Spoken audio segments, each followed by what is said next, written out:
기가 막혀서 원윤의 피 같은 돈으로 강남 최고급 호텔에 50명짜리 환갑잔치를 예약해줬더니 고작 낡은 코트 하나 입었다고 집안 망신을 시켰다며 사람을 구박해? 시어머니가 내 차 안으로 휙 던져 넣은 그 차갑게 식어빠진 삼각김밥을 물끄러미 바라보며 나는 문득 지난 몇 년간의 내 인내가 한낱 코미디처럼 느껴졌다. 당신들이 그렇게나 고귀하시다면 그 잘난 밥값은 직접 계산하시지. 나는 얼음물을 한 모금 삼키고는 차가운 미소를 지으며 VIP 전담은행 콜센터 번호를 눌렀다. 8장의 신용카드를 분실 신고하고 정지시키는 데는 단 3분이면 충분했다. 그리고 당신들이 천국에서 지옥으로 곤두박질 치는 데는 결제하는 그 찰나의 순간이면 족하겠지? 구독 버튼을 누르고 주인공의 통쾌한 반격이 어떻게 시작되는지 함께 지켜봐 주시죠. 자, 이제 이야기가 시작됩니다. 300만 원. 나는 스마트폰 화면에 굵게 찍힌 숫자를 뚫어지게 바라보았다. 엄지손가락은 허공에 멈춘 채 차마 화면으로 내려가지 못했다. 은행 거래 내역은 이 돈이 어디로 빠져나갔는지 명확히 보여주고 있었다. 강남구에 있는 모 백화점 1층의 최고급 홍삼 전문 매장, 그리고 2층의 명품 스카프 매장. 결제 시간은 어제 오후 3시였다. 그때 나는 IT 기업 본사 회의실에 앉아 프로젝트 일정을 맞추느라 점심조차 거르고 일하는 중이었다. 카드 소유자란에는 시어머니 조정숙의 이름이 선명하게 찍혀 있었다. 그건 작년 연말 내 주거래 계좌에 연결해 시어머니 명의로 발급해드린 가족카드였다. 거실에서는 텔레비전 예능 프로그램에 과장된 웃음소리가 울려 퍼졌다. 남편 박민철은 양반다리를 하고 소파에 앉아 푹신한 쿠션의 등을 깊숙이 파묻고 있었다. 한 손으로는 깎아둔 참외 조각이 담긴 접시를 들고 다른 한 손으로는 리모컨을 쥔 채 의미 없이 채널을 돌려대고 있었다. 그는 구청 9급 공무원이었다. 매일 칼같이 정시 퇴근을 하고 딱 입에 풀칠할 정도의 월급을 받아오면서도 이 집안의 모든 것을 누리는 게 너무나도 당연하다는 태도를 늘 유지했다. 나는 스마트폰을 내려놓았다. 플라스틱 케이스가 유리 탁자에 부딪히며 탁하고 날카로운 소리를 냈다. 민철은 고개도 돌리지 않고 텔레비전 속 우스꽝스러운 연예인에게 시선을 고정한 채 참외 한 조각을 입에 밀어넣고 쩝쩝거리며 씹었다. 민철 씨, 이것 좀 봐. 나는 최대한 목소리가 떨리지 않게 억눌렀다. 그제야 그는 텔레비전에서 아쉽다는 듯 시선을 거두고 내가 들이민 스마트폰 화면을 힐끗 쳐다보았다. 화면에 찍힌 숫자를 확인한 민철은 대수롭지 않다는 듯 입술을 비죽거리더니 리모컨을 들어 일시 정지 버튼을 눌렀다. 아유, 참나. 민철이 짜증 섞인 목소리로 언성을 높였다. 그의 미간이 찌푸려지며 깊은 주름이 패었다. 어머니가 기력 딸리셔서 홍삼 좀 사드신 게 뭐 대수라고? 스카프 하나 산 게 뭐 어때서? 300만 원이야. 나는 그 숫자를 다시 한번 또박또박 내뱉었다. 이거 내 보름치 야근 수당이야. 우리 한 달 고정 지출만 해도 이미 빠듯해. 이 카드는 애초에 어머니 장 보시고 생필품 사시라고 만들어드린 생활비 카드잖아. 민철은 들고 있던 참외 꽁다리를 쓰레기통에 휙 던져버리고는 몸을 벌떡 일으켰다. 나를 쏘아보는 그의 눈빛에는 묘한 질책이 담겨 있었다. 야, 우리 엄마가 나 혼자 번듯하게 키워내느라 얼마나 피눈물 흘리며 고생하셨는데? 이제 연세도 있으시고 교회 권사님들 모임 나가시는데 남들 앞에 내놓을 만한 번듯한 거 하나쯤은 있어야 할 거 아니야? 너는 명색이 대기업 실장식이나 돼서 연봉도 높게 받는 며느리가 고작 이깟 돈 가지고 쪼잔하게 굴어? 이게 말이 된다고 생각해? 나는 그 당당하고 뻔뻔한 얼굴을 마주한 채 목구멍에 커다란 솜사탕이라도 콱 막힌 듯 아무 말도 할 수 없었다. 다 우리 집안 체면 살리는 일이잖아. 민철은 한숨을 푹 내쉬더니 이번에는 타이르듯 무겁고 진지한 말투로 바꾸었다.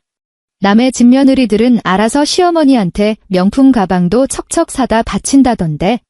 너는 어머니가 당신 카드로 알아서 물건 좀 사셨다고 여기까지 와서 계산기를 두드리고 있냐? 이 얘기 밖에 새나가면 남들이 우리 집구석을 뭐라고 욕하겠어? 나는 입을 다물어 버렸다. 돈 이야기만 나오면 그는 언제나 집안 체면과 어머니의 고생이라는 두 개의 거대한 방패를 능숙하게 꺼내 들었다. 결혼 생활 3년 동안 이 집에서 발생한 거의 모든 청구서는 오롯이 내 몫이었다. 애초에 결혼할 때 이 넓은 마포구 30평대 아파트의 억 단위 전세금도 내 결혼 전 모아둔 적금을 깨서 1원 한 푼 빠짐없이 내가 다 냈었다. 그뿐인가? 아파트 관리비와 공과금, 우리 두 사람의 실비보험, 심지어 민철이 타고 다니는 자동차 할부금까지 전부 내 계좌에 자동이체로 묶여 있었다. 그가 받아오는 쥐꼬리만 한 월급은 어쩌다 한번 배달 치킨을 시켜 먹을 때를 제외하고는 몽땅 자기 주머니로 들어갔다. 스마트폰을 다시 집어들었을 땐 화면이 이미 까맣게 꺼져 있었다. 위장에서부터 찌릿한 위산이 역류하는 기분이 들었지만 나는 억지로 시선을 창밖으로 돌렸다. 내면의 물결이 미세하게 일렁이기 시작했지만 나는 애써 그 감정을 깊이 파고들지 않으려 안간힘을 썼다. 하지만 그들이 말하는 알량한 집안 체면은 머지않아 밑 빠진 독처럼 끔찍한 착취로 변질되었다. 2주일 뒤에 어느 주말, 시어머니 조말순과 시누이가 불쑥 우리 집에 들이닥쳤다. 시어머니는 현관문을 열고 들어오자마자 발매트 위에 떨어진 먼지를 매의 눈으로 스캔하더니 거실 한가운데 놓인 소파에 떡하니 자리를 잡고 앉았다.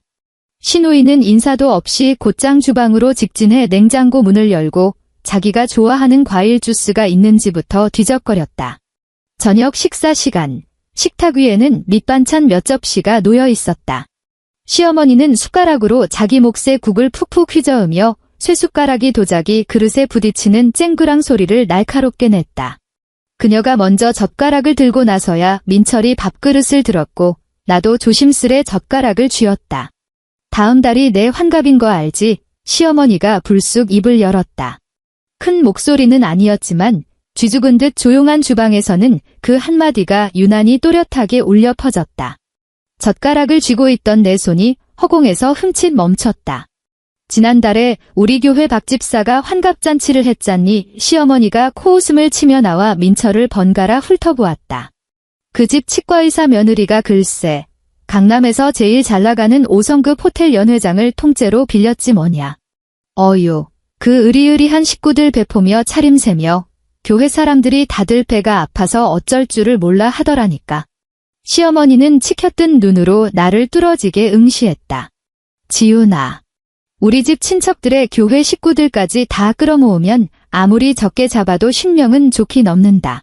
잔치상이 너무 궁상맞으면 이 늙은이 체면이 뭐가 되겠니? 5성급 호텔이요. 나는 내려놓던 젓가락을 멈췄다. 어머니, 50명이 넘는 인원을 5성급 호텔 연회장에서 치르려면 식대의 대관료, 주류비까지 엄청난 금액이 깨져요. 민철 씨 요새 명절 보너스도 안 나왔고. 새언니, 거기서 우리 오빠 얘기가 왜 나와요? 갈비를 물어뜯고 있던 시누이가 오물거리며 불쑥 끼어들었다. 우리 오빠 그 쥐꼬리만 한 월급에 뭘 바란다고 그래요? 새언니 대기업 실장이잖아요. 그깟 돈이 연니한테 대수해요. 우리 엄마 평생을 오빠 뒷바라지하느라 고생만 하셨는데 며느리 돼서 친척들 앞에서 엄마 망신시킬 작정이에요? 체면이 제일 중요한 거다. 시어머니가 젓가락으로 식탁 모서리를 탁탁 두드리며 시누이의 말을 가로막았다. 절대 거역할 수 없는 지엄한 명령조였다. 호텔 예약은 이번 주말 안으로 당장 알아보고 확정 지어라. 그리고 명색이 환갑 큰 잔치인데 며느리 된 도리로서 정성껏 현금 예단도 두둑하게 챙겨야 할 거 아니냐. 제사상에 올릴 고급 떡이랑 과일, 그리고 와주신 손님들 쥐어 보낼 답례품도 무조건 제일 좋은 걸로 맞춰. 내가 평소에 회사 일로 바쁘게 쏘다니는 건 내가 눈 감아주마. 하지만 이 일만큼은 내 체면 살게 아주 삐까뻔쩍하게 해내야 한다. 민철은 그 옆에서 코를 박고 밥만 퍼먹고 있었다. 이 대화가 자기와는 아무런 상관도 없다는 듯이. 시어머니의 훈계가 끝나고 나서야 그는 슬쩍 고개를 들더니 나를 향해 쭈뼛거리는 미소를 지어 보였다. 여보, 당신이 이번에 좀 고생해줘. 그래도 어머니 환갑이시잖아. 평생에 딱 한 번 있는 날인데. 나는 눈앞에서 싸늘하게 식어가는 밥그릇을 내려다보았다. 그리고 너무나도 당당한 시어머니의 얼굴과 흥미진진한 구경거리라도 난 듯 나를 쳐다보는 시누이의 표정을 번갈아 보았다. 가슴 한가운데가 꽉 조여오며 숨이 턱 막히는 답답함이 밀려왔다. 나는 더 이상 입씨름을 하지 않고 시선을 아래로 떨어뜨린 채 작게 네하고 대답할 뿐이었다. 그 후로 일주일 내내 나는 산더미 같은 프로젝트 업무와 호텔 측과의 조율 사이에서 미친 듯이 굴러다녀야 했다. 연회장을 예약하고 코스 메뉴를 고르고 하객 인원을 확인하고 답례품을 주문했다. 결제창을 넘어갈 때마다 내 신용카드 한도는 무서운 속도로 바닥을 향해 달려가고 있었다. 그리고 마침내 환갑잔치 당일 새벽, 진짜 지옥 같은 고문이 시작되었다. 새벽 3시. 캄캄한 침실에서 스마트폰 알람이 신경질적으로 울려댔다. 민철은 짜증난다는 듯 이불을 머리끝까지 뒤집었으며 뒤척였고 목구멍에서 웅얼거리는 불만을 토해냈다. 나는 알람을 끄고 침대에서 몸을 일으켰다. 늦가을이라 아직 난방을 틀지 않은 아파트 공기는 뼈를 파고들 만큼 서늘했다. 화장실로 들어가 찬물로 대충 얼굴을 비벼 씻고 보풀이 일어난 두꺼운 낡은 니트 카디건을 걸쳐 입은 뒤 차 키를 챙겨 집을 나섰다. 시어머니의 집은 강북의 오래된 빌라촌에 있었다. 좁은 골목 어귀에 간신히 차를 대놓고 그저께 노량진 수산시장에서 미리 사둔 어마어마한 양의 잔치용 식자재를 양손에 든 채 낑낑거리며 계단을 올랐다. 비밀번호를 누르고 현관문을 열자마자 팔짱을 낀 채 시퍼런 얼굴을 한 시어머니가 현관 앞에 버티고 서 있었다. 왜 이렇게 꾸물거려? 조상님들 제사상 텅텅 비워놓고 굶기며 기다리게 할 작정이냐? 그녀는 인사 한마디 없이 내 등을 거칠게 떠밀며 주방으로 몰아넣었다. 주방 싱크대 위에는 아직 손질조차 하지 않은 애호박, 명태포, 큼지막한 소고기 산적거리, 그리고 산더미처럼 쌓인 파와 마늘이 어지럽게 널려 있었다. 당장 이거 다 씻어서 썰어놔. 잔치상에 올릴 전은 아침 먹기 전까지 무조건 다 붙여놔야 해. 난 미용실 가서 올림머리 해야 하니까. 시어머니는 이 말만 툭 던지고는 거실로 휙 돌아가 텔레비전을 켜버렸다. 나는 보풀이 인니트 소매를 걷어붙이고 얼음장같이 차가운 수돗물에 맨손을 집어넣었다. 채소를 씻고 고기를 썰고 산적을 꼬치에 꿰다. 프라이팬에 두른 기름이 지글지글 요란한 소리를 냈다. 얇게 썬 애호박에 밀가루를 살짝 입히고 노란 계란물에 적신 뒤 펄펄 끓어오르는 기름 위로 던져 넣었다. 사방으로 튀어오른 뜨거운 기름 방울이 내 손등과 손목에 닿았고 순식간에 벌건 화상 자국들이 부풀어 올랐다. 하지만 나는 동작을 멈추지 못한 채 기계처럼 프라이팬 안의 전들을 뒤집었다. 옆에 놓인 커다란 스탠드에는 아직도 붙여내야 할 명태포와 고기 완자가 산처럼 쌓여 있었다. 주방 환풍기가 무거운 굉음을 내며 돌아갔지만 집 안을 가득 채운 매캐한 기름 냄새를 빼내기엔 역부족이었다. 고기 기름과 밀가루 탄내가 섞인 역겨운 냄새가 내 머리카락, 옷깃을 파고들며 끈적하게 달라붙었다.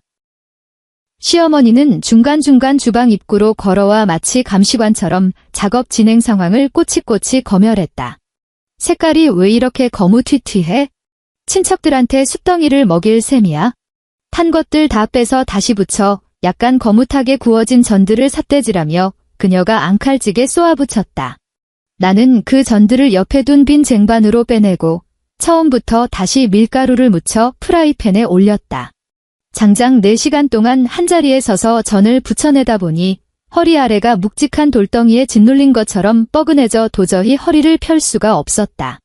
종아리도 퉁퉁 부어 딱딱하게 굳어버렸다. 아침 9시. 시누이가 부스스한 까치집 머리를 한 채 방에서 걸어 나오며 길게 하품을 했다. 주방에서 땀을 뻘뻘 흘리고 있는 나를 슬쩍 곁눈질하더니 곧장 정수기에서 물을 한 컵 더 마시고는 거실에 앉아있는 시어머니에게 말했다.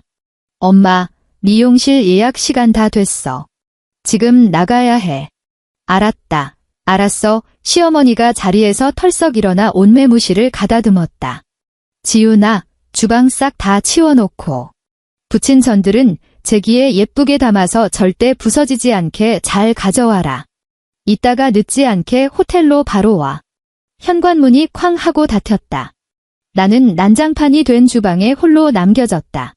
싱크대를 가득 채운 기름진 그릇들을 멍하니 바라보고 있자니 들이쉬는 숨조차 기름 냄새로 무겁게 짓눌리는 기분이었다. 강남에 위치한 그 5성급 호텔에 도착했을 때는 이미 오전 11시를 넘긴 시간이었다. 주말 오전에 강남대로는 꽉 막힌 주차장이나 다름없었고 나는 집에 들러 옷을 갈아입을 시간조차 확보하지 못했다. 연 회장은 호텔 3층에 있었다. 웅장한 양계형 원목 문이 활짝 열려 있었고 그 안으로는 화려하고 붉은 카페트이 깔려 있었다. 천장에 매달린 거대한 크리스탈 샹들리에는 눈이 부실 정도로 찬란한 빛을 뿜어내며 연 회장 구석구석을 환하게 밝히고 있었다. 최고급 기준에 정확히 부합하는 세팅이었다. 테이블마다 놓인 생화장식, 고급스러운 테이블보 하나하나가 모두 내 카드로 긁어댄 피 같은 돈의 결정체였다. 나는 손등으로 이마에 맺힌 땀을 쓱 닦아내고는 내 행색을 내려다보았다. 새벽에 쫓기듯 걸쳐 입고 나온 낡은 니트 카디건. 아침 내내 주방에서 지지고 볶는 바람에 목선은 늘어날 대로 늘어나 있었고 소매 끝에는 지워지지 않는 밀가루 반죽과 기름 얼룩이 점점이 묻어 있었다. 땀과 기름 연기에 찌든 머리카락은 두피에 착 달라붙어 있었고 온몸에서는 씻어낼 수 없는 기름 찌든 내가 진동했다. 며칠 밤을 새운 듯한 피로감에 얼굴은 누렇게 떴고 눈 밑에는 시커먼 다크서클이 짙게 내려앉아 있었다. 바로 그 순간 엘리베이터 문이 열렸다. 시어머니가 교회 권사님들의 호의를 받으며 위풍당당하게 걸어 나왔다. 미용실에서 한껏 부풀린 올림머리와 완벽하게 세팅된 메이크업, 번쩍거리는 최고급 코트, 그리고 목에 무심한 듯 우아하게 두른 화려한 명품 스카프. 그것은 바로 내 카드로 긁은 그 스카프였다. 얼굴에 홍조를 띤 그녀는 옆에 걷고 있는 아주머니에게 무언가를 한참 자랑하며 어깨에 잔뜩 힘을 준 채 걷고 있었다. 시어머니가 고개를 돌렸다. 그녀의 시선이 사람들 어깨 너머로 연 회장 입구에 멍하니 서 있는 나에게 정확히 꽂혔다. 그녀의 입가에 걸려있던 미소가 일순간 얼어붙었다. 마치 길바닥에서 가장 끔찍하고 더러운 오물이라도 밟은 듯한 경악스러운 표정이었다. 시어머니는 구두 굽소리를 내며 성큼성큼 다가오더니 다짜고짜 내 손목을 낚아챘다. 날카로운 손톱이 내 살갗을 파고들 만큼 억센 악력이었다. 그녀는 입을 꾹 다문 채 나를 질질 끌고 메인홀을 우회하여 비상구라고 적힌 육중한 방화문을 거칠게 밀어젖혔다. 우리 등 뒤로 방화문이 쾅 하고 닫히며 밖에서 들려오던 부드러운 클래식 음악 소리를 완전히 차단했다.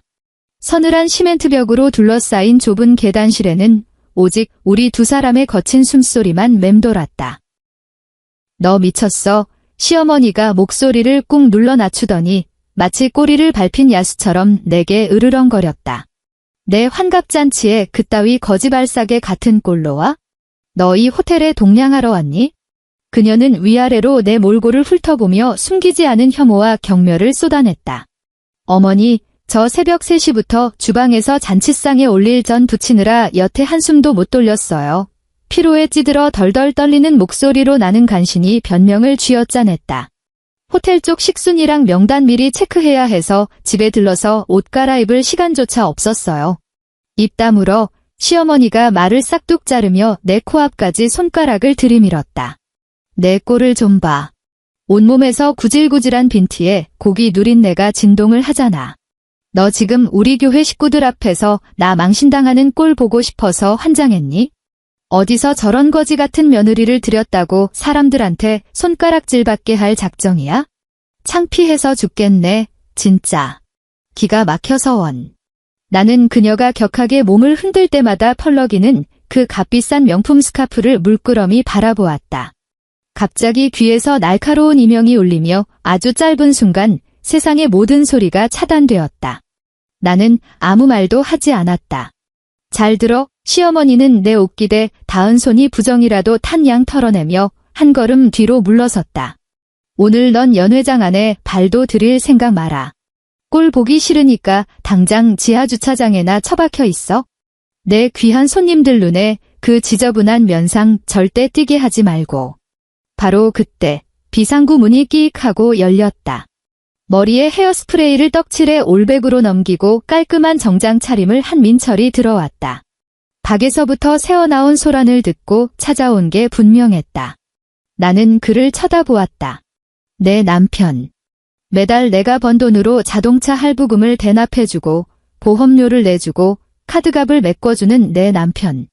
그를 바라보는 순간 가슴속 깊이 억눌러왔던 억울함과 분노가 미친 듯이 소용돌이치며 수면 위로 터져나오려 했다.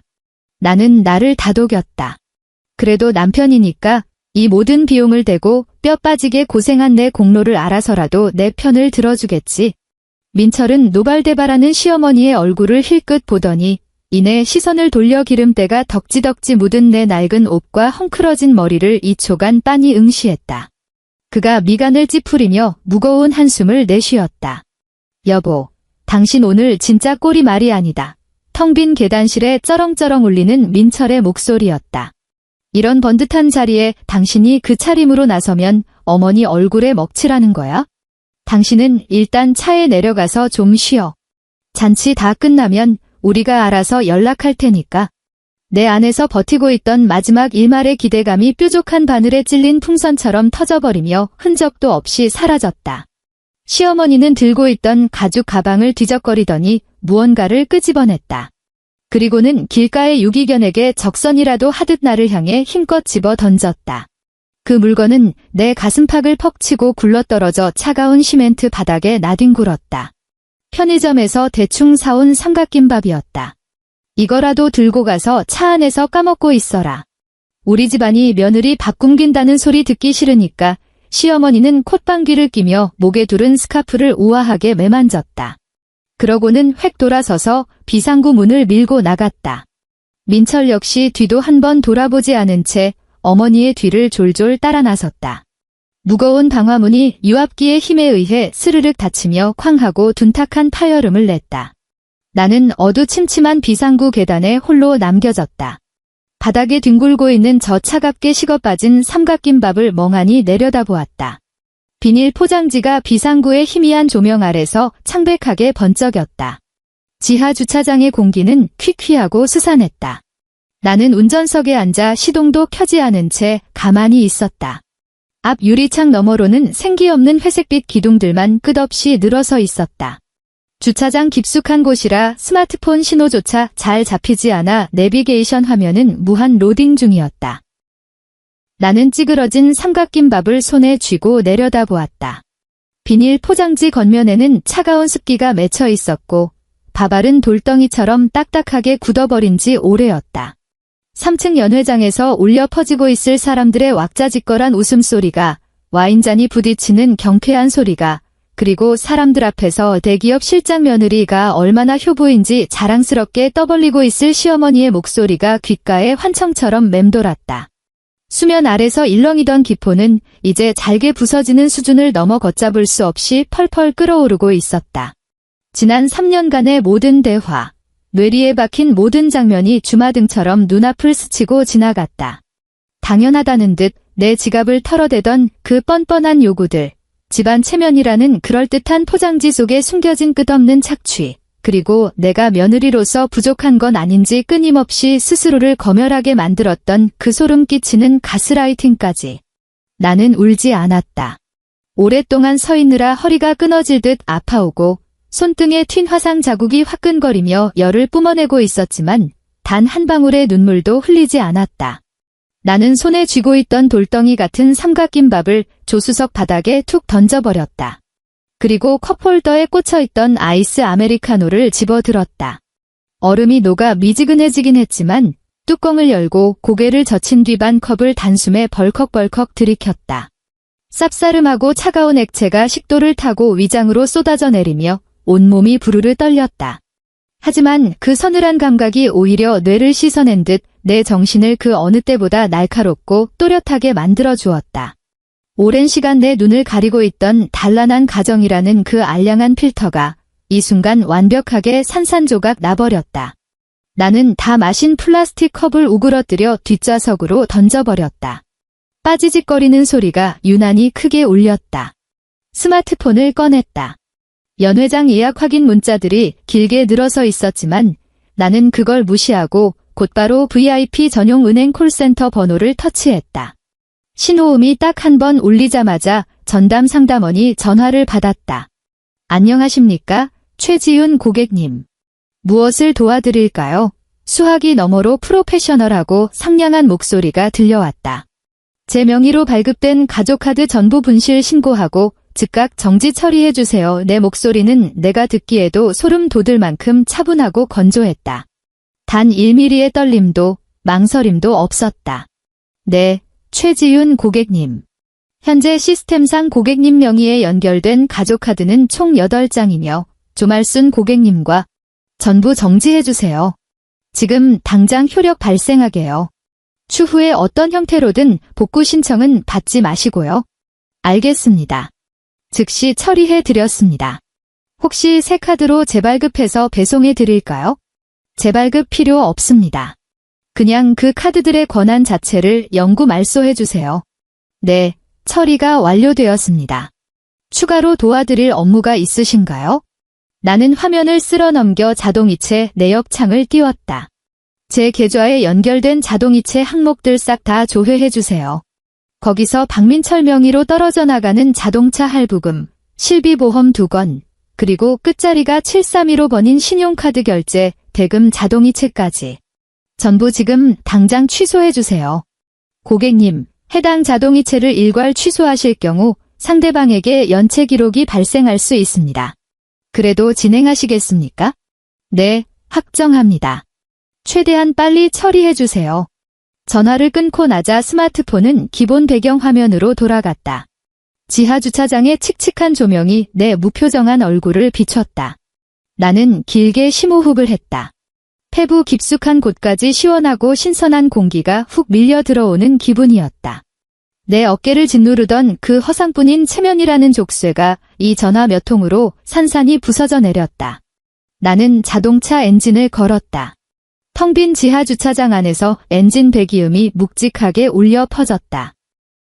더 이상 이 지긋지긋한 공간에 1초도 머물고 싶지 않았다. 가속 페달을 밟고 호텔 주차장을 빠져나왔다. 창밖으로 강남의 화려하고 번잡한 거리가 휙휙 스쳐 지나갔다. 나는 내비게이션 목적지를 마포구의 내 아파트로 찍었다. 오로지 내 피 같은 돈으로만 마련했고 명의도 내 이름 단 하나만 올라가 있는 내 집이었다. 집으로 향하는 차 안에서 나는 단골 도어록 업체 기사님에게 전화를 걸었다. 기사님, 지금 바로 제일 튼튼한 최고급 형지문 인식 도어록 챙겨서 마포구 XX 아파트 1504호로 좀 와주세요. 네, 현관문 도어록 통째로 갈아버릴 겁니다. 지금 당장 오셔야 합니다. 아파트 단지에 도착하니 기사님이 이미 공구함을 들고 문 앞에 대기 중이었다. 드르리 왱왱거리며 현관문을 뚫는 소리가 조용한 복도를 가득 채웠다. 귀를 찢는 듯한 쇳소리였지만 이상하게도 내 가슴속은 뻥 뚫린 듯한 통쾌함으로 가득 찼다. 비밀번호를 눌러야 했던 낡은 도어록이 뜯겨나가고 육중하고 견고한 새 전자 도어록이 철문에 단단히 박혔다. 자, 이제 새 비밀번호 입력하시면 됩니다. 기사님이 이마에 땀을 훔치며 말했다. 나는 망설임 없이 전혀 새로운 6자리 숫자를 눌렀다. 경쾌한 전자음과 함께 잠금 장치가 철컥하고 튀어나왔다. 기사님을 돌려보내고 난 뒤 나는 거실의 통유리창 앞으로 다가갔다. 유리 너머 저 아래 단지 입구의 경비실이 내려다 보였다. 나는 현관벽에 붙은 인터폰을 들어 경비실 번호를 꾹꾹 눌렀다. 수고하십니다. 1504호입니다. 네, 아저씨. 오늘 이 시간부로 제 시어머니 조말순, 남편 박민철, 그리고 그 시누이. 이 세 사람 우리 동 출입 전면 통제해주세요. 혹시라도 막무가내로 밀고 들어오려 하거나 다른 입주민을 따라 몰래 들어오면 주거침입죄로 즉시 경찰에 신고해주세요. 네, 저한테 따로 연락하실 필요 없이 보이는 즉시 112에 신고하시면 됩니다. 인터폰을 끊고 난 나는 온갖 고기 기름과 찌든 내가 벤 그 낡은 니트 카디건을 훌렁벗어 쓰레기통에 쑤셔 넣었다. 맨발로 차가운 마루바닥을 밟고 욕실로 직행해 샤워기 물을 가장 세게 틀었다. 쏟아지는 뜨거운 물줄기 아래서 온몸에 들러붙은 피로와 역겨운 냄새를 남김없이 씻어냈다. 보송보송하고 부드러운 새 실내복으로 갈아입고 나오니 몸이 날아갈 듯 가벼웠다. 나는 주방에서 얼음을 가득 채운 아이스 아메리카노를 한 잔 타서 거실 소파에 깊숙이 기대 앉았다. 집안은 소름 끼치도록 고요했다. 쓰레기 같은 텔레비전 예능 소리도, 시어머니의 표독스러운 타박도, 얄미운 시누이의 빈정거림도 없었다. 유리 탁자 위에 올려둔 스마트폰 화면이 갑자기 번쩍 켜졌다. 은행에서 온 결제 거절 알림 문자였다. 승인 거절 고객님 명의의 끝자리 4092번 가족카드로 14시 35분에 강남 신라호텔에서 1,500만원 결제를 시도했으나 카드가 정지되어 승인이 거절되었습니다. 나는 그 문자 메시지를 빤히 내려다보며 커피를 한 모금 빨아들였다. 입꼬리가 나도 모르게 비주기 위로 치솟았다. 시간이 1분, 1초 흘러갔다. 정확히 5분 뒤 탁자 위에 스마트폰이 발작을 일으키듯 미친 듯이 진동하기 시작했다. 화면에는 시어머니라는 세 글자가 떴다가 끊어지기 무섭게 민철, 그 다음은 신우이의 이름이 줄기차게 이어졌다. 발신자 표시 화면은 마치 폭우가 쏟아지듯 쉴 새 없이 화면을 때려댔다. 나는 전화를 받지도 수신 거부를 누르지도 않았다. 그저 소파 등받이에 편안하게 몸을 기댄 채 화면이 켜지고 꺼지고를 반복하는 모습을 고요하게 감상할 뿐이었다. 새 도어록을 단 이 평화로운 거실 안에서 그 다급하게 번쩍이는 불빛은 묘하게 짜릿하고 아름답기까지 했다. 화면이 꺼지고 3초도 채 지나지 않아 다시 한번 요란한 진동이 울렸다. 이번에는 집구석 진상 3인방이 아니었다. 저장되지 않은 낯선 번호. 하지만 나는 이 끝자리 번호를 똑똑히 기억하고 있었다. 지난달 교회 바자회 때 남의 집 가정사 캐묻기를 세상에서 제일 좋아하는 그 오지렉 넓은 박 집사님이 억지로 내 연락처에 찍어준 번호였다. 나는 들고 있던 유리잔을 내려놓고 여유롭게 통화 연결 버튼을 밀었다. 아이고. 지운 새댁 우수화기를 통해 박 집사 특유의 들뜨고 호들갑스러운 하이톤 목소리가 고막을 찔렀다.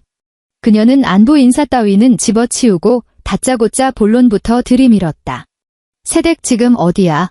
아니, 왜 아직 연회장에 코빼기도 안 보여? 지금 난리도 이런 난리가 없어. 나는 소파에 몸을 파묻은 채 무의식적으로 컵 표면에 맺힌 물방울을 손가락으로 문질렀다. 아, 제가 몸이 좀 안 좋아서 먼저 집에 와서 쉬고 있어요. 무슨 일 있으신가요, 박 집사님? 어머머, 니네 시어머니 지금 호텔 프런트에서 얼굴이 시뻘겋게 달아올라서는 난리도 아니야.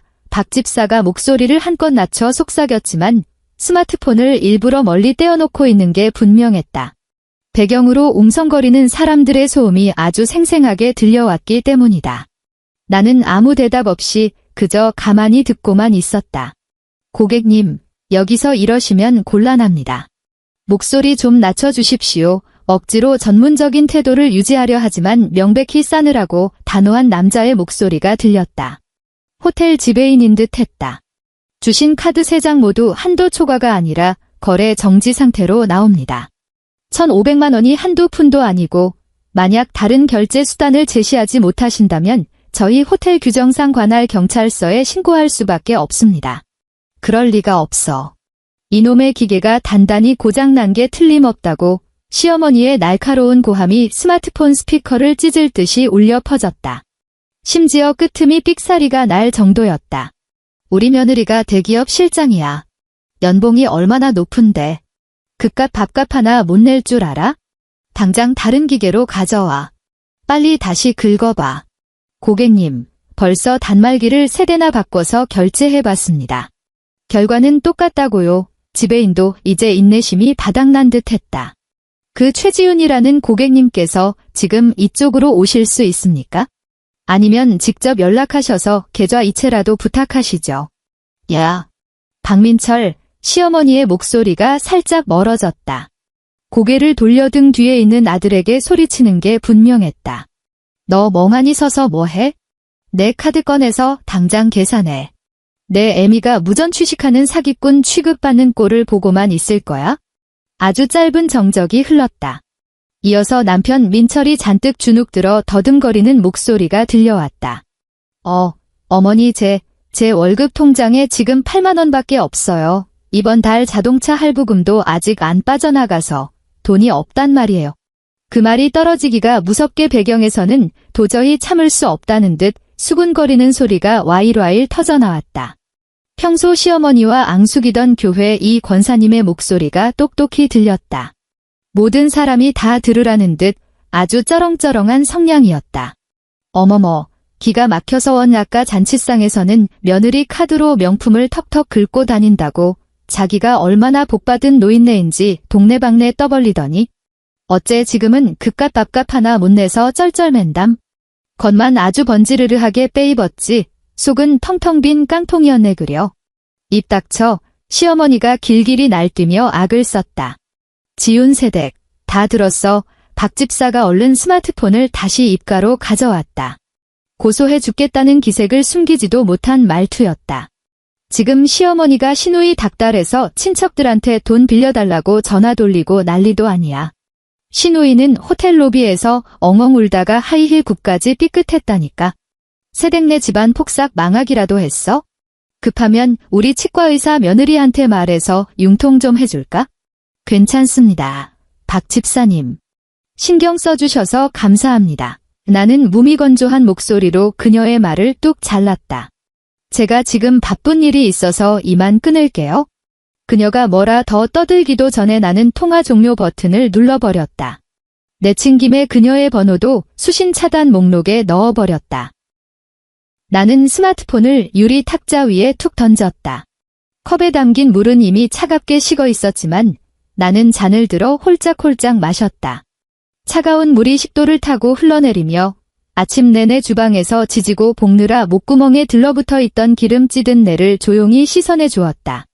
5분 뒤 탁자 위에 스마트폰이 다시 격렬하게 진동했다. 민철이었다.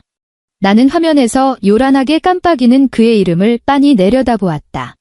꼬박 10초가 지나도록 내버려 두었다가 아주 느긋하게 통화 버튼을 누르고 스피커폰으로 전화냈다. 최지윤. 전화가 연결되는 순간 극도의 분노를 억누른 민철의 고함이 텅 빈 거실에 쩌렁쩌렁 울렸다. 씩씩거리는 거친 숨소리와 어수선한 울림으로 보아 아마 호텔 남자 화장실 칸에 숨어 들어간 모양이었다. 너 지금 무슨 미친 짓이야? 엄마 카드 다 정지시켰어. 그가 악을 썼다.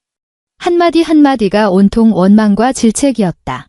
밖에 친척들이 몇 명이나 있는 줄 알아? 교회 사람들이 다 우리를 비웃고 있다고. 지배인이 경찰 부른대. 경찰. 당장 지금 즉시 내 계좌로 1,500만 원 쏴. 나는 천장에 조명을 올려다보며 내일 날씨를 얘기하듯 아주 평온하게 대꾸했다. 내가 왜 돈을 보내야 하지? 수화기 너머에서 헉하는 숨소리가 들렸다. 내가 이렇게 나올 줄은 꿈에도 몰랐던 눈치였다. 너 진짜 미쳤어. 민철이 화장실 문짝을 주먹으로 콱 내리쳤는지 둔탁한 소리가 났다. 우리 엄마 환갑잔치잖아. 오늘 집안 어르신들 다 모이셨는데 밥값 계산 안 하면 우리 식구 다 호텔 문 밖으로 한 발짝도 못 나간다고. 너 진짜 우리 집안 체면 똥칠할 작정이야? 체면, 나는 실소를 터뜨렸다. 그 짧은 웃음소리가 고요한 거실 안에서 유난히 날카롭게 울렸다. 민철 씨, 당신 어머니가 비상구 계단에서 당신 두 눈 시퍼렇게 뜨고 있는 앞에서 편의점에서 사온 그 차갑게 식어빠진 삼각김밥을 내 가슴팍에 집어 던졌을 때 그때 내 체면은 생각하셨어? 나더러 지하주차장에 처박혀 있으라고 동냥하러 온 거지 취급할 때 당신은 내 체면 단 한 번이라도 생각해 본 적 있냐고. 그건 내 꼴이 너무 엉망이었으니까 그렇지. 내가 잘못한 거잖아. 민철은 여전히 그 능숙한 논리로 나를 찍어 누르려 들었다. 목소리에는 짜증이 한가득 배어 있었다. 야, 어머니 연세도 있으신데 아랫사람인 내가 좀 굽히고 넘어가면 덧나냐? 고작 그런 사소한 일 가지고 지금 여기서 꼬장을 부려? 사태가 얼마나 심각한 줄 알아? 막내 고모가 방금 쏙이 타서 대부업체에다 돈 빌린다고 전화까지 돌렸어. 민철 씨, 나는 기관총처럼 쏘아대는 그의 말을 가로막았다. 내 목소리는 얼음장처럼 차가웠다. 난 잔치상에 앉아서 밥 한 숟갈 얻어먹은 적 없어. 새벽 3시부터 주방에서 기름 연기 마셔가며 당신들 조상 제사상에 올릴 전 부친 게 다야? 내가 당신들한테 1,500만 원을 빚진 것도 아니잖아. 먹은 사람이 돈 내는 거야? 밥상머리에서 남들 부러움 한 몸에 받으며 즐긴 사람이 그 알량한 허영심의 대가도 치러야지. 말을 마치자마자 나는 그가 더 이상 헛소리를 짓거릴 기회조차 주지 않고 통화 종료 버튼을 꾹 눌러버렸다.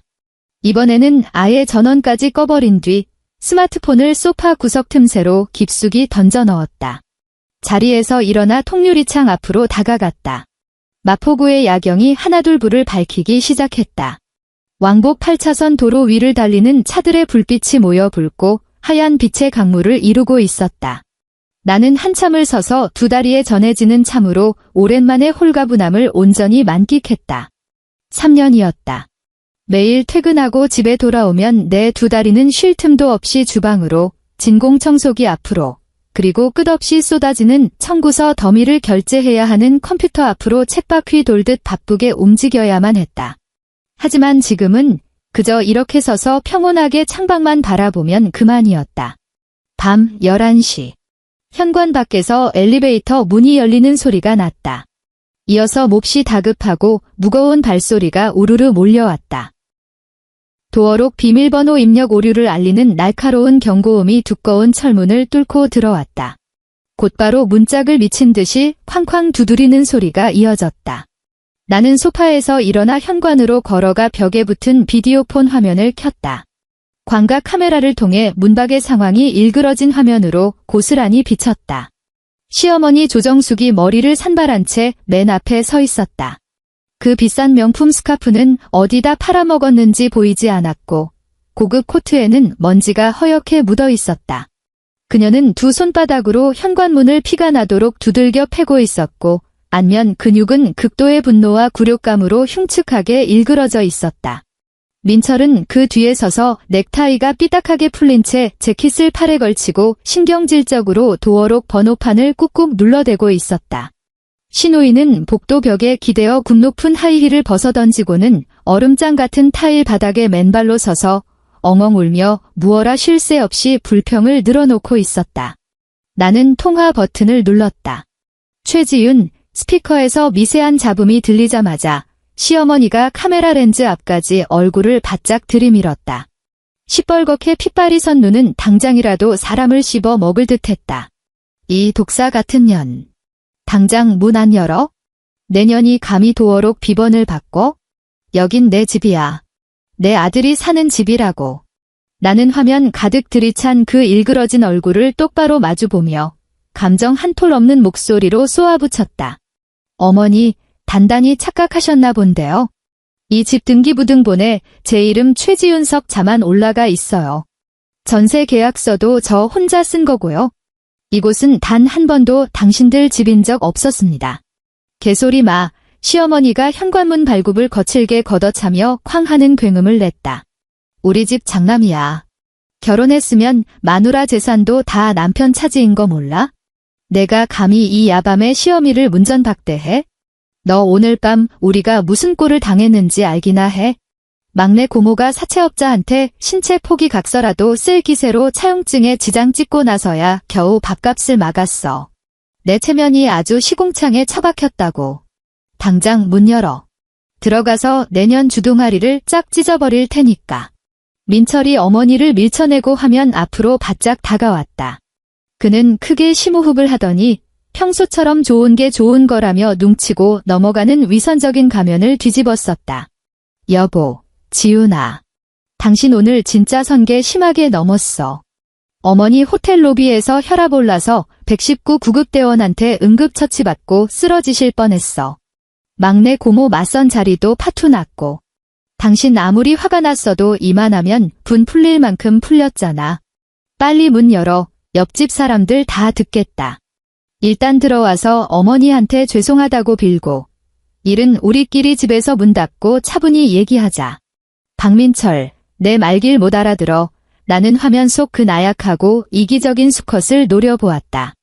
우리 사이에 더 이상 차분히 얘기할 거리 같은 건 없어.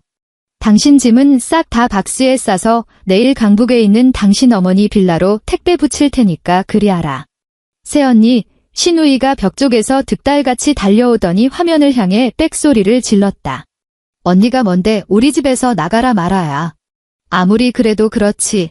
야밤에 도어록 비번을 바꾸는 미친 짓이 어딨어. 내 명품 백이랑 한정판 화장품 다 저 안에 있단 말이야. 당장 문 안 열어? 내가 소화기로 이 문짝 다 박살 내기 전에 당장 열라고. 120호. 지금 이 한밤중에 뭐 하는 짓들이에요? 비디오폰 마이크를 통해 복도 끝에서 현관문 열리는 소리가 들렸다. 1203호에 사는 이웃집 아주머니가 잠옷 차림으로 뛰쳐나와 노발대발하며 그들을 향해 삿대질을 했다. 여기가 아파트지, 돗대기 시장입니까?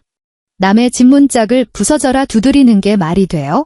한 번만 더 쿵쾅거리면 당장 112에 신고할 줄 알아요. 뭘 꼬라봐. 내가 내 집 며느리 버르장머리 고쳐놓겠다는데 내가 무슨 상관이야?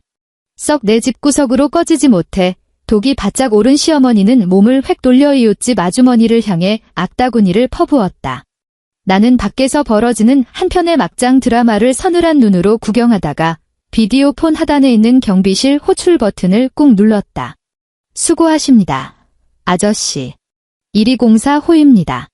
지금 현관 밖에서 외부인 3명이 도어록을 부수고 무단 침입하려고 난동을 부리고 있습니다. 저는 분명히 출입을 거부했고요. 지금 바로 올라와서 제지해 주시고 112의 경찰 출동도 좀 요청해 주세요.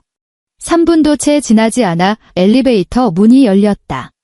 제복을 입은 아파트 경비원 2명과 관할 지구대에서 출동한 경찰관 2명이 동시에 모습을 드러냈다. 아이고, 경찰 양반. 마침 잘 왔수다. 경찰을 보자마자 시어머니는 마치 구세주라도 만난 듯 바닥에 철푸덕 주저앉더니 두 허벅지를 팡팡 내리치며 곡소리를 내기 시작했다. 저 독사 같은 며느리 년이 한겨울 야밤에 시어미랑지 남편을 길바닥에 내쫓았어요. 우리 식구 다 얼어 죽게 생겼다고요. 당장 저 문짝 때려 부수고 저 독한 년 수갑 좀 채워가요. 젊은 경찰관이 미간을 찌푸린 채 바닥에서 주접을 떠는 시어머니를 힐끗 보더니 현관문 앞으로 다가가 비디오폰 카메라를 향해 신분증을 꺼내 보였다. 안에 계신 거주자분, 상황 확인 좀 하겠습니다. 밖에 계신 분들이 본인들은 가족이라며 거주자께서 자택 출입을 막고 있다고 주장하시는데요. 나는 통화 버튼을 누르고 복도 전체에 울려 퍼지도록 차분하고 또렷하게 말했다. 경찰관님, 제가 아는 사람들은 맞습니다. 하지만 이곳은 온전히 제 명의로 된 전셋집이고 보증금과 월세 모두 제가 100% 부담하고 있습니다. 저는 현재 남편과 별거를 결정했고 조만간 이혼 소송을 제기할 예정입니다. 따라서 제 사유지에 저들이 들어오는 것을 명백히 거부합니다. 만약 저들이 계속해서 행패를 부리면 스토킹 처벌법 위반으로 접근 금지 가처분 신청을 낼 겁니다. 경찰관이 고개를 돌려 민철을 바라보았다. 선생님, 거주자분께서 본인 단독 명의의 집이라며 명확히 출입을 거부하고 계십니다. 법적으로 선생님들이 강제로 문을 열라고 요구하실 권리는 없습니다. 일단 돌아가시고요. 부부간의 재산 분할 같은 문제는 여기서 난동 피우지 마시고 법적 절차를 통해 해결하십시오. 내가 저 여자 남편이라니까요. 내 옷이랑 짐이 몽땅 저 안에 있는데 내가 왜 못 들어갑니까?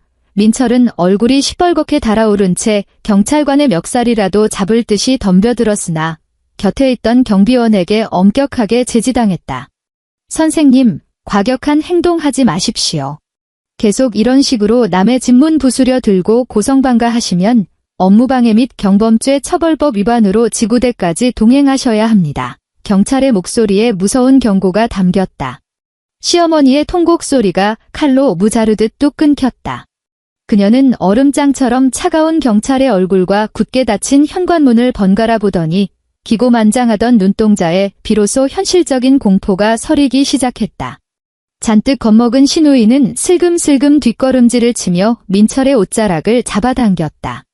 두고 봐 최지윤, 너 똑똑히 기억해둬. 민철은 카메라를 향해 이가 갈리도록 저주를 퍼붓고는 바닥에 주저앉은 어머니의 팔을 거칠게 잡아 끌었다. 엄마, 가자. 이딴 낡아빠진 전셋집 누가 아쉬워한대? 내일 당장 이혼 전문 변호사 사서 아주 뼈도 못 추리게 밟아버릴 테니까. 엘리베이터 문이 닫히며 쿵쾅거리던 발소리와 억눌린 상욕이 마침내 흔적도 없이 사라졌다. 나는 비디오폰 화면을 껐다. 거실은 다시 무덤처럼 완벽한 고요를 되찾았다. 식탁으로 다가가 의자를 빼고 앉았다. 쇠숟가락이 도자기 밥그릇을 긁어대는 신경질적인 소리도 없었고 모욕적인 타박도 당연하다는 듯 내놓으라는 뻔뻔한 요구도 없었다.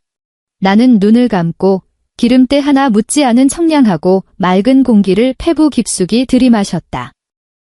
다음 날 오전, 나는 회사에 반차를 내고 서초동에 있는 대형 로펌으로 차를 몰았다.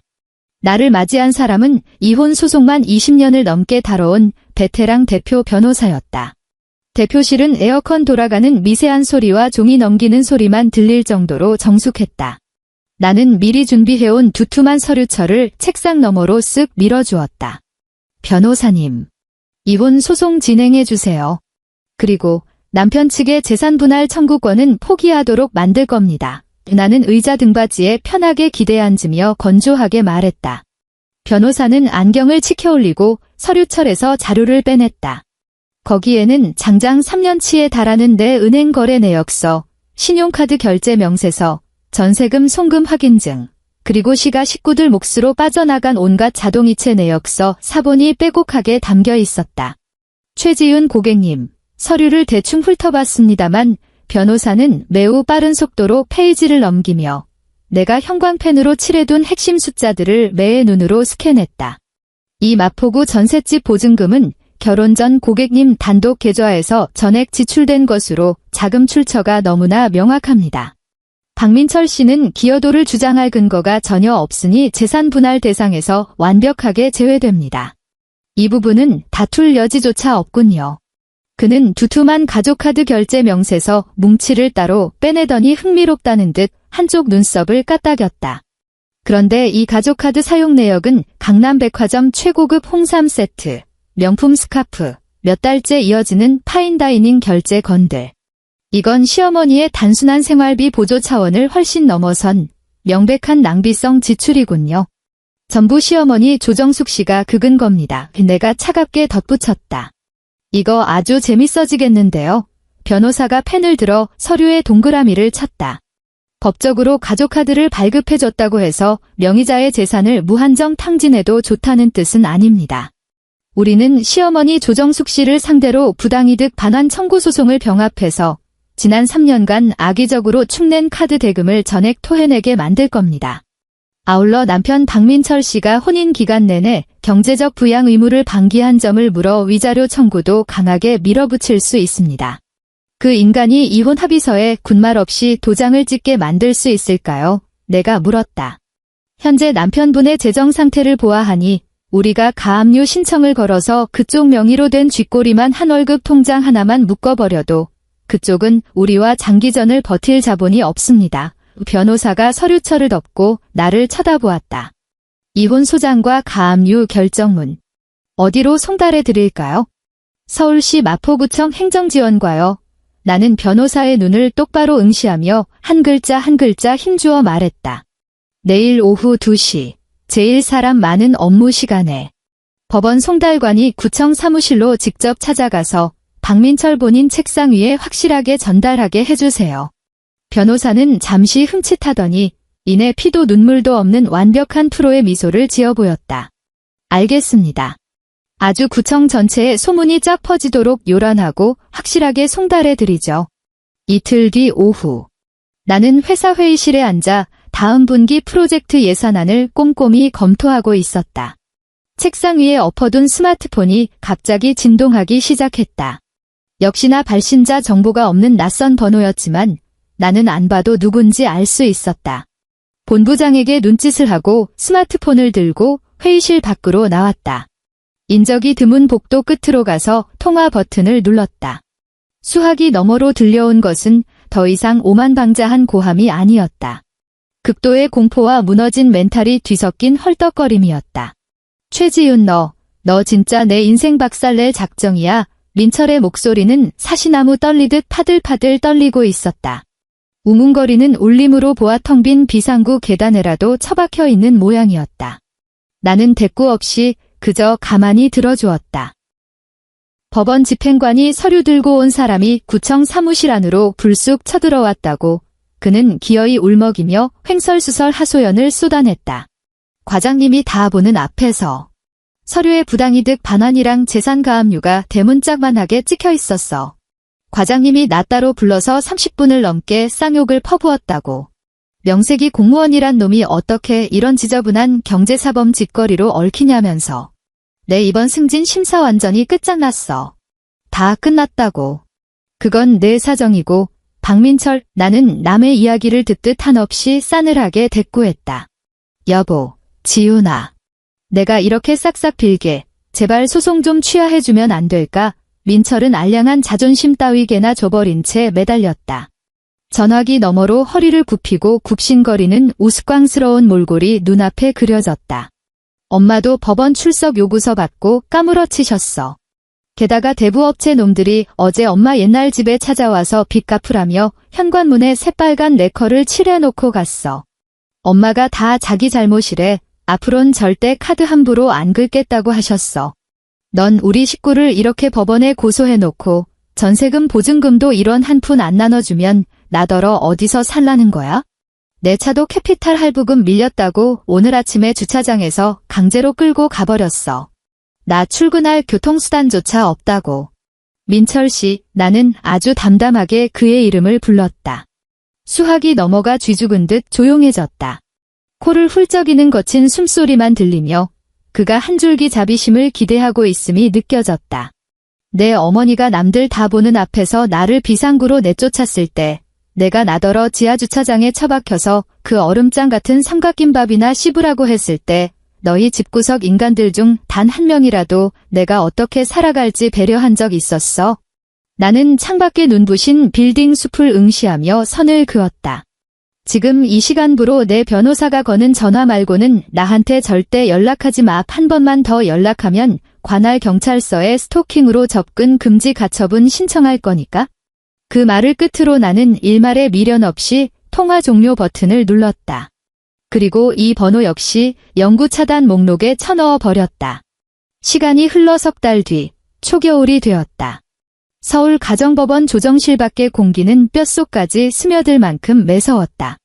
복도 라디에이터가 고장이라도 났는지 대리석 바닥에서 뿜어져 나오는 한기가 발끝을 얼어붙게 만들었다. 나는 단정하게 재단된 카멜색 코트를 입고 굽낮은 구두를 신은 채 문 밖으로 걸어 나왔다. 내 손에는 방금 전 판사가 탕탕 법봉을 두드리며 법적 강제력을 부여한 이혼 조정 조서가 쥐어져 있었다. 혼인관계는 즉시 해소되었고 전셋집 소유권은 분쟁의 여지 없이 온전히 내게 귀속되었다. 시어머니 명의로 남아있던 유일한 정기예금 통장은 법원 강제 집행에 의해 그동안 내 카드로 사치스럽게 긁어댔던 부당이득을 변제하는데 전액 회수되었다. 민철에게 청구했던 그 알량한 위자료는 굳이 받아내려고 애쓰지도 않았다. 어차피 그 인간 통장에는 단 몇만 원조차 짜낼 돈이 남아있지 않았으니까. 법원 정문 앞 계단을 내려가려던 찰나 나는 걸음을 멈췄다. 계단 아래에 2명의 불청객이 서 있었다.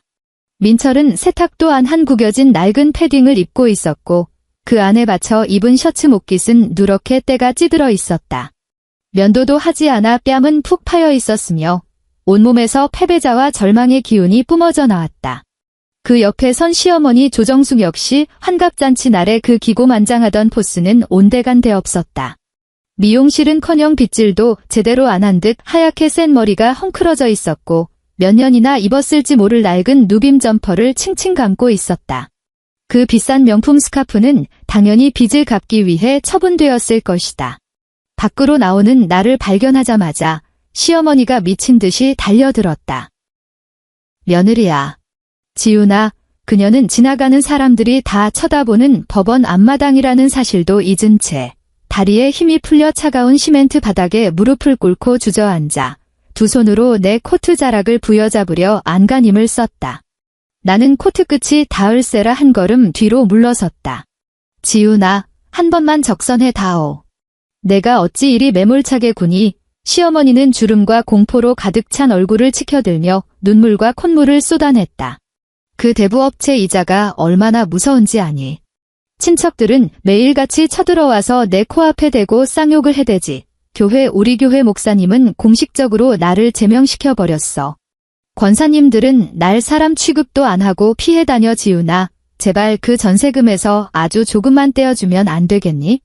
딱 조금만 떼어줘서 우리 경기도 외곽에 보증금 싼 단칸방이라도 하나 얻을 수 있게 해줘. 그래도 명색이 내 남편이었던 놈 아니냐. 민철 역시 눈시울을 붉히며 쉰 목소리로 애원했다. 지훈아, 내가 진짜 잘못했어. 앞으로 내가 시키는 대로 다 할게. 매달 월급도 한 푼 안 남기고 다 바칠 테니까 제발 한 번만 용서해주라. 나는 계단 위에서 그 밑바닥을 기는 모자를 무표정하게 내려다보았다. 눈물 콧물을 쏟으며 마지막 존엄성마저 벗어던진 그들의 꼴을 보고 있자니 내 마음은 놀라울 정도로 고요하기만 했다. 복수의 짜릿함도 없었고 슬픔도 없었다. 수면에는 작은 물결조차 일지 않았다. 그저 동네 들개들이 짖어대는 것처럼 귀가 따갑고 성가실 뿐이었다. 나는 단 한마디도 내뱉지 않았다. 심지어 비웃음 섞인 눈길조차 낭비하지 않았다. 나는 코트 주머니에서 선글라스를 꺼내 얼굴에 썼다. 눈부시게 차가운 겨울 햇살을 가려주었다. 그리고 바닥에 엎드려 있는 시어머니를 피해서 흐트러짐 없는 발걸음으로 계단을 내려갔다. 등 뒤에서 심장이 찢어질 듯한 통곡 소리가 메아리 쳤지만 나는 단 한 번도 뒤돌아보지 않고 길가에 대기 중이던 택시를 향해 곧장 걸어갔다. 마포구 아파트로 돌아왔을 때는 이미 붉은 노을이 지는 해 진력이었다. 집안은 불을 켜지 않아 창밖에서 스며드는 어둑한 빛만이 깔려 있었다. 현관에 코트를 벗어 걸어두고 맨발로 주방을 향해 걸어갔다. 이곳에는 더 이상 속이 울렁거리는 고기 누린내나 기름 찌든 내가 진동하지 않았다.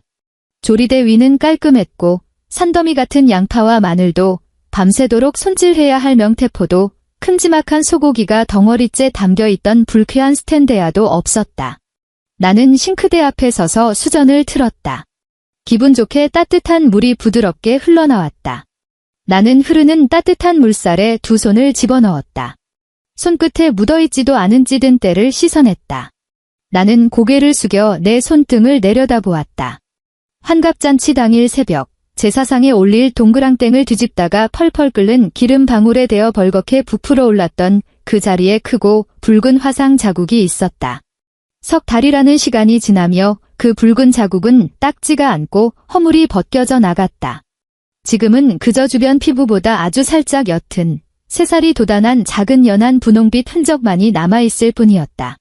따뜻한 물줄기가 그 여린 새살 위를 씻어내렸지만 이제 더 이상 아무런 고통도 느껴지지 않았다. 손을 다 씻고 키친타월을 한 장 뜯어 물기를 닦아냈다. 몸을 돌려 거실로 돌아와 유리 탁자 위에 놓인 스마트폰을 집어들었다. 화면이 켜지며 은행 알림 메시지가 떴다. 이번 달 프로젝트 성과급과 기본 월급이 입금되었다는 통지였다. 길고 영롱한 액수의 숫자들이 조용히 화면에 안착해 있었다. 남편 자동차 할부금이 빠져나갔다는 자동이체 내역도 강남 백화점 명품관에서 시원하게 긁어댄 카드 결제 승인 기록도 없었다. 이 돈은 단 10원 단위까지 1원 한 푼 축나지 않고 온전하고 완벽하게 나 혼자만의 것이었다. 나는 소파 곁으로 다가가 빈자리에 스마트폰을 아무렇게나 가볍게 툭 던져놓았다.